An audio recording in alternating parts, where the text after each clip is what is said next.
inscreva, compartilhe, dá o seu like, deixe seu comentário e dá o seu like, o seu joinha. Vamos lá então com Este é a Conexão Futura ao canal Futura e também na internet, acesse. Bom, e um apelido grosseiro, uma piada ofensiva, não fazer parte das chamadas panelinhas, o que leva a ser excluído das atividades em grupo e até agressões físicas. Você em casa já parou para pensar como uma vítima de bullying lá na época da escola pode sofrer ao longo de toda a vida? Pois é, uma pesquisa realizada pela Universidade de Oxford, no Reino Unido, revelou que 3 em cada 10 casos de depressão em adultos têm relação com o bullying sofrido lá na adolescência. Para chegar a esse resultado, o estudo publicado no British Medical Journal, que é uma publicação muito importante na área da medicina, analisou a adolescência e o início da fase adulta de quase 4.000 pessoas. Então, no programa de hoje, a gente vai falar um pouquinho sobre essa realidade aqui no Brasil, como combater a discriminação dentro das escolas e discutir também o acompanhamento de quem sofre com transtornos de saúde mental. Como os pais podem identificar se os filhos praticam ou se são vítimas de discriminação no ambiente escolar e como é possível evitar o sofrimento durante a adolescência e prevenir, é claro, as repercussões ao longo de toda a vida. Antes da gente começar a conversa por aqui, eu vou direto ao telefone, porque participa agora então da nossa conversa a atriz Bárbara Mariana, que sofreu bullying na época da escola, vai contar pra gente como é que isso repercutiu ao longo da sua vida. Bárbara, bem-vinda à Conexão, tudo bem com você? Oi, Cristiano, tudo bom? Obrigado por compartilhar sua história com a gente. Quero saber, então, de que forma aí, ou em que momento da sua vida escolar você começou a sofrer com bullying, Bárbara? Eu sou negra e isso já contribuiu bastante para que eu sofresse bullying. Acho que não tinha esse assunto na época, eu tenho 28 anos. E então, desde quando eu era pequena, tinha apelidos do tipo macaca, todinho, cabelo de pico, e ao longo, sempre foi assim no colégio, e chegando no ensino médio, quando eu estava na 8ª série, tinha um menino que todos os dias olhava para mim e falava, nossa, você é muito feia. Isso um ano inteiro de um colégio, assim. E no 2º ano também teve um menino que todo dia falava, nossa, você é muito baranga. E isso foi muito forte, assim, no sentido da minha autoestima. Porque eu vestia esse apelido, eu vestia esse apelido que eles me deram, eu achava que eu era assim. Então eu pensava, tudo bem, eu sou feia. Então eu fiquei muito tempo vestindo essa camisa de sou feia, isso aí, eu sou negra, negro não é bonito, eu sou feia. E isso foi muito ruim para minha autoestima, assim, sem dúvida alguma. Eu me acho bonita há pouquíssimo tempo. E o curioso é que eu sou atriz, né? Então eu preciso me achar bonita, assim. Eu preciso de mim, do meu corpo, da minha aparência para minha profissão. Sem dúvida, então, né? Hoje em dia você, felizmente, conseguiu olhar para o outro lado e deixar esse passado um pouco para trás. Eu quero saber um pouquinho, daqui a pouco, como é que foi, né? Esse momento de você se dar conta de que isso, enfim, não agregava você, como é que você conseguiu dar essa volta. Mas antes de a gente chegar nesse ponto, eu quero começar o nosso bate-papo aqui no estúdio. Já volto a falar com você, tá, Bárbara? Não desliga Tudo aí. bem. Tá bom? Começando com você, Nelson, autor aqui desses 2 livros que eu vou colocar aqui na tela, Ética, Indisciplina e Violência nas Escolas e Indisciplina e Bullying. Como é que você vê isso, né? A gente sabe que a questão que a Bárbara apresenta da discriminação na escola, no caso dela, por ser negra, mas assim como outros casos também, né? Qualquer ponto, principalmente nesse momento da vida, né, da adolescência, que está esse jovem em formação, alguém apontar alguma questão específica sobre esse ser que está em formação pode trazer um trauma muito grande, né? Sim, quer dizer, nós não podemos afirmar com segurança que a pessoa que passa por situações de humilhação, que é o bullying, na verdade, se trata de situações de humilhação, se essas pessoas necessariamente desenvolverão algum tipo de trauma.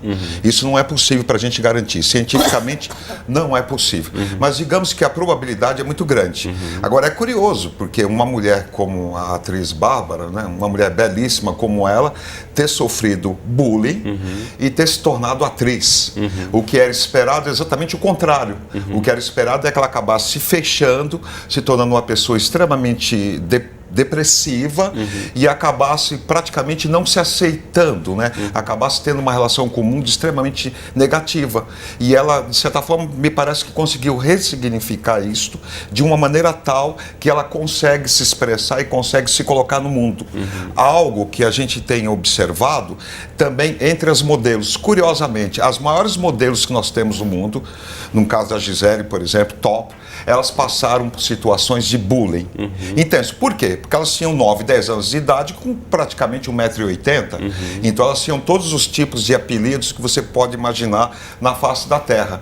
E uma vez eu vi um fotógrafo comentando o seguinte, que as modelos, de um modo geral, elas tinham uma autoestima extremamente baixa, a tal ponto que elas se recusavam em sair com homens extremamente bonitos, famosos, e preferiam sair, por exemplo, com o auxiliar dele, fotógrafo, exatamente por conta desses atos que aconteceram ao longo da sua infância. Sem dúvida, tem a questão como é que você é visto e como você se vê, né? Isso, na verdade, essa lente aí dessa diferenciação depende de cada um. Agora, Esther, nem sempre, né, as pessoas conseguem dar essa volta por cima, assim como a Bárbara, assim como as grandes modelos, e em muitos casos isso pode sim levar para um caso mesmo de depressão na própria adolescência, né? Quando se destoa do grupo em geral, né, normalmente o quê? Porque a pessoa é diferente do grupo, que vai receber essa crítica ou esse bullying mais frequente, isso pode trazer problemas sérios desde a adolescência, né? Isso, e aí acabar prejudicando toda a sociabilização e o rendimento escolar, porque essas coisas, esse desenvolvimento, ele acontece junto, né? Tanto a aprendizagem como essa parte social, onde a criança também aprende através da interação, através de frustrações, de conquistas, de relacionamento. Então, acaba gerando uma baixa autoestima, a criança perde a vontade. Normalmente o bullying aparece mais na entrada da adolescência, né? Tem um agressor que começa a querer também chamar atenção, é interessante olhar o lado do agressor também. Tinha essa questão de mudança de professor, né? Cada 50 minutos era um professor diferente. Eu acho que talvez tenha sido imperceptível. Era só mais para mim. Eu tinha tanta vergonha daquilo que eu não tinha coragem, na verdade, de falar com ninguém, assim. Eu tinha muita vergonha de... Eu lembro de passar, por exemplo, na rua e ver um grupo de adolescentes e atravessar a rua porque eu tinha medo deles rirem de mim, assim. Eu tinha sempre essa sensação de que as pessoas poderiam rir. Então eu preferia não contar para ninguém, assim. Eu realmente vestia essa camisa. Então para mim estava tudo certo. Eu não falava absolutamente nada, não retrucava, não falava com o agressor, não respondia, não fazia absolutamente nada. E nem cheguei a comentar e nem conversar com nenhum coordenador e nenhum professor em nenhum momento. E a partir de que momento você conseguiu, então, começar a repensar, né? A gente estava falando um pouco sobre a sua opção profissional como atriz. Em algum momento você se deu conta de que isso não significava, de fato, nada com a sua identidade. Como é que foi essa virada aí, Bárbara? Na verdade, eu sempre quis ser atriz, desde quando eu era pequena, porque eu tenho uma tia que é atriz, enfim, sempre a vi no teatro. E é uma carreira que sempre fez parte de mim, eu sempre quis ser atriz. Sempre participei de grupos de teatro no colégio e tudo mais, mas eu acho que teve uma coisa que me ajudou muito, que foi fazer análise, assim. Comecei a fazer análise com 14 anos, que foi, assim, um auge de sofrer bullying no colégio. Então, eu acho que isso me ajudou muito, ajudou a ter um outro olhar sobre mim, inclusive na minha timidez, que eu me sabotava muito na minha profissão. Muito bacana. Acho que essa questão de buscar ajuda de um profissional, de fato, fez a diferença aí no caso desse tratamento, né, desse trauma que você acabou passando. Eu volto a falar com você novamente daqui a pouquinho, Bárbara. Esse dado, né, Nelson, o que a gente falou no início do programa aqui, 3, né, em cada 10 casos de depressão entre adultos tem relação com o bullying, porque muitas vezes são esses traumas, esses problemas apontados lá na adolescência, algo que não foi trabalhado, que vai se manifestar aí ao longo dos anos, né? Com certeza. Pode chegar até ser um caso de depressão crônica, ou mesmo como a Maria Luísa disse aqui, casos de suicídio. A primeira vez que a palavra bullying surgiu, a gente estava pesquisando aqui para fazer o programa de hoje, surgiu a partir de uma pesquisa de um estudioso chamado Dan Owels, lá da Noruega, também na década de 70. Ele estava investigando por que tantos adolescentes cometiam suicídio e chegou a essa questão do bullying na escola. Isso pode ser prevenido. A gente já passou 4 décadas de lá para cá, muita coisa foi estudada, tem que mudar para que isso não aconteça mais, né? Isso causa um trauma que fica muito disfarçado dentro do processo de crescimento. E aí você vai estar atendendo a criança e ela não fala daquilo. fala de uma opção de coisa, até que um dia, aí ela vai e conta, sabe, aconteceu isso. Aí quando você pergunta, ele tinha 3 anos, 4 anos, 5 anos. E aí volta para trás e isso aparece, né? Danifica na relação afetiva, amorosa, né? Eu tive um caso que o rapaz não conseguia namorar. Por conta de um trauma da escola. Por causa disso, porque os amigos tinham passado a mão na bunda dele, né? E chamado ele de bicho. E assim como esse, tantos outros casos trazem repercussões para a vida toda, né, Nelson? Mas é que nesse caso que a Bárbara comentou, o caso dela específico, me chamou muita atenção e ela apresentou um dado fundamental. Ela buscou ajuda, ela fez terapia. Esse aspecto me parece que acho que foi o grande divisor de águas na vida dela. Porque hoje ela sabe lidar exatamente com esses fantasmas. Não quer dizer que ela tenha necessariamente superado todos, mas ela pelo menos sabe lidar. Então a ajuda de um profissional me parece que ela é essencial para isso. Mas eu gostaria de chamar a atenção para um outro aspecto aqui que eu considero importante. É que o bullying é uma questão tão terrível e não é a questão dos dias de hoje, porque dá a impressão de que o bullying começou a partir... Hoje em dia surgiu esse nome bullying, né? Antigamente já tinha sempre aquela coisa, o cara discriminava, o valentão, por causa enfim. do assassinato de um garoto de escola de nível médio.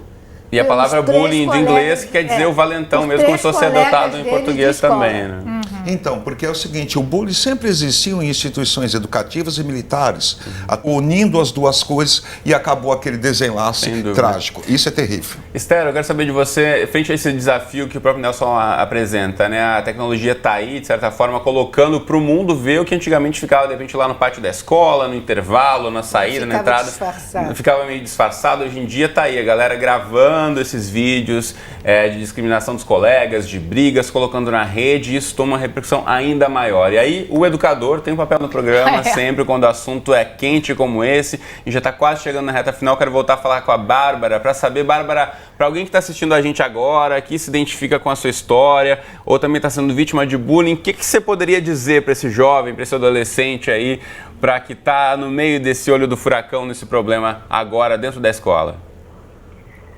Eu acho que o ideal, e que está sendo dito nessa conversa, é, de repente, procurar primeiro um professor, que eu acho que realmente os professores têm que ter esse olhar e não tem, o educador, e até mesmo, muito, na verdade, é muito de dentro para fora, né? Então, você tem que ter, é como se você tem que ter uma autoestima muito boa, que é difícil na adolescência, sobretudo quando você sofre bullying. Então, acho que depende muito da pessoa, mas em certos casos, até porque meu bullying foi leve em relação ao que as pessoas sofrem, sobretudo hoje em dia, eu acho que é procurar ajuda de um profissional, sim, contar em casa, não deixar de falar, não ter vergonha como eu tive, falar nem que seja com um profissional ou para o educador, escolher alguém para falar sobre isso e procurar uma ajuda mesmo, porque eu acho que isso foi muito importante, assim. Sem dúvida, né? Como diria aquele ditado em inglês, it gets better, né? Depois da adolescência as coisas melhoram, o que pode ter um peso muito grande acaba ficando um pouco mais leve, né, ao longo do tempo. Obrigado, Bárbara, pela participação, por ter compartilhado sua história com a gente no Conexão de hoje. Até mais. Obrigada, Cristiano. Boa tarde a todos. Boa tarde. Assunto com certeza mais vezes no Conexão, porque tem muito assunto para discutir ainda, mas por agora, nosso tempo já está estouradíssimo, então obrigado aos três pela presença. Foi um prazer conversar com vocês. Obrigado. Até uma próxima oportunidade. Meu nome é Carlos Castro e quem está vendo pela primeira vez, se inscreva, aperta o sininho aí do lado, se inscreva, compartilhe, dê o seu like, dê o seu joinha, deixe seu comentário e até em breve, se Deus quiser, com Tarde Leve.